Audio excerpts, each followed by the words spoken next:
crois qu'il faut aussi que la partie industrielle, elle retrouve les niveaux de compétitivité pour retrouver les parts de marché qu'ils ont perdues depuis 10 ans, notamment sur la RHF-RHD et notamment sur les PGC Export.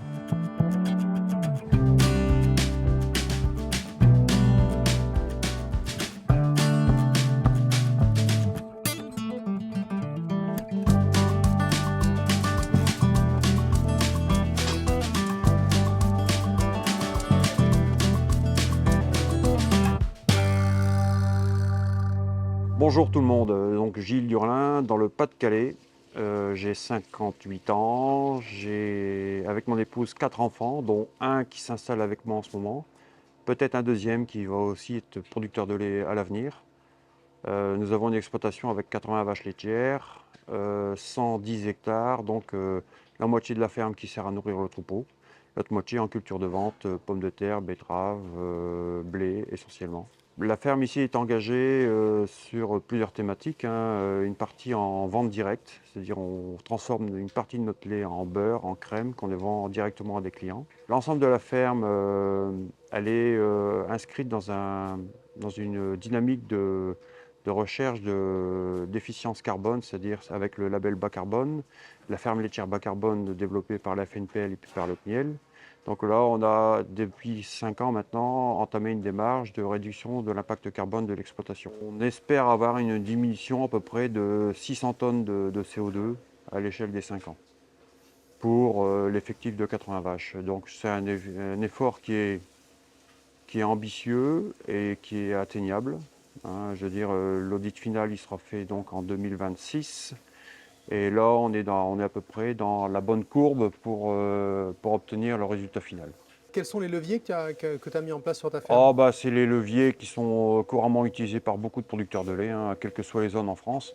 C'est d'abord de l'efficience et de l'efficacité d'élevage, c'est-à-dire améliorer l'âge au vélage, améliorer le système alimentaire et aussi changer peut-être certaines pratiques alimentaires. Mais c'est aussi une partie en stockage carbone. On a réimplanté des prairies et planté des haies aussi pour pouvoir à la fois que les animaux puissent être dans de meilleures conditions de vie à l'extérieur et puis aussi peut-être capter plus de carbone dans le sol. Et au-delà de ton implication dans le bas carbone, il y a une partie de ta ferme qui est en agriculture biologique.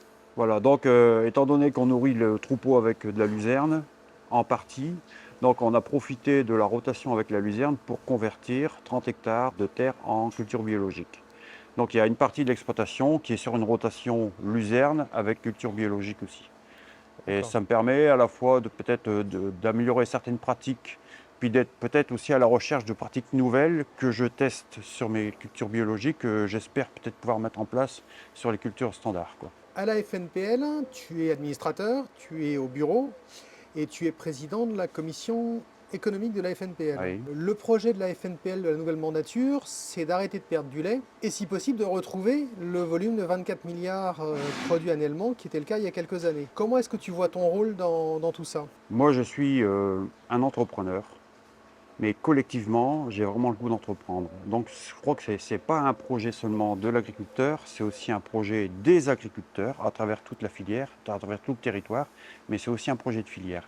Parce que 24 milliards, ce n'est pas une fin en soi. On veut retrouver à la fois un goût d'entreprendre avec une capacité à produire mieux et plus, mais il faut en faire quelque chose aussi. Et je crois qu'il faut aussi que la partie industrielle, elle retrouve les niveaux de compétitivité pour retrouver les parts de marché qu'ils ont perdues depuis 10 ans, notamment sur la RHF-RHD et notamment sur les PGC Export.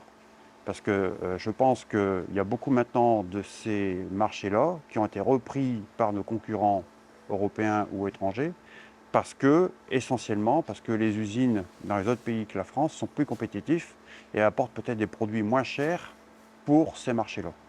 Donc je pense que les 24 milliards, c'est l'affaire des agriculteurs, mais c'est aussi l'affaire des entreprises pour qu'on puisse retrouver toute cette souveraineté qu'on a perdue, y compris sur la matière grasse.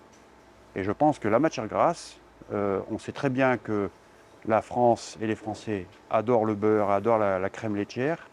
Et donc ça veut dire que ça vaut quelque chose et il faut vraiment qu'on puisse retrouver, je pense, auprès des producteurs, le goût à faire de la matière grasse au travers de nos vaches, avec certainement un système de paiement, d'incitation qui soit qui nous permettent d'entreprendre peut-être des actions pour pouvoir retrouver peut-être plus de matière grasse produite sur les troupeaux.